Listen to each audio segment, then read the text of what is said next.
so ఇంకో విషయం ఏంటంటే ఈ హస్కీ ఎవరైనా కొంటే ఎట్లాంటి జాగ్రత్తలు తీసుకోవాలి అంటే ఇది ఓన్లీ ఏసీ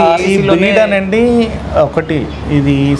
ఇది వచ్చేసి థాయిలాండ్ మన వెదర్ ఎట్లుంటుందో ఇండియా వెదర్ థాయిలాండ్ వెదర్ కూడా సిమిలర్ ఉంటుంది అండ్ ఇది మీరు బయట కట్టేసే బ్రీడ్ కాదు ఇంటి బయట కట్టేస్తాం కదా అట్లాంటి బ్రీడ్ కాదు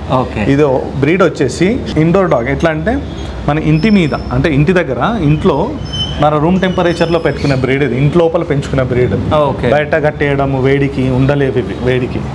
ఇదైనా కాదు ఇదైనా బయట ఈ వేడిలకి ఎండలకి ఉండవు సో ఇంట్లో కట్టేయాల మధ్యాహ్నం టైంలో ఇంట్లో కట్టేసి వేరే బ్రీడ్స్ అయితే ఈ బ్రీడ్స్ ఇండోర్ డాగ్ కాబట్టి ఇంట్లోనే మెయింటైన్ చేసుకోవాలి అంటే 20 నుంచి 30 టాలరేట్ చేస్తే ఈ లోపలనే 28-30 లోపలనే మనం ఎట్లా అయితే సమ్మర్లో ఉంటాము ఏది వేసుకుంటామో సేమ్ మన రూమ్ టెంపరేచర్ ఫైనల్ స్పెషల్గా ఏసీలో పెంచాలి అనేది ఏం లేదు ఓకే సో నార్మల్గా అంటే నార్మల్ పెట్స్కి ఈ హస్కీకి డిఫరెన్స్ ఏంది అసలు దీని ఐస్ దీని లుక్ డిఫరెంట్ ఉంటుంది బేసికల్గా లుక్ అయినా బిహేవియర్ అయినా ఇది ఎక్కువ టైం ఎక్స్పెక్ట్ చేస్తుంది ఓనర్ దగ్గర నుంచి ఓకే చాలా చిన్నపిల్లలు ఎట్లా చేస్తుంటారు అట్లా దగ్గరకు వస్తుంటాయి మన వెనకనే ఉంటాయి కొంచెం డిఫరెంట్ లుక్ వైజ్ అయినా కొంచెం బిహేవియర్ అయినా కొంచెం డిఫరెంట్ ఉంటుంది ఓకే లుక్ బ్యూటిఫుల్ ఉంటుంది కొంచెం ఫాక్స్ టైప్ లుక్ ఇట్లా అవును టైప్ వస్తుంటాయి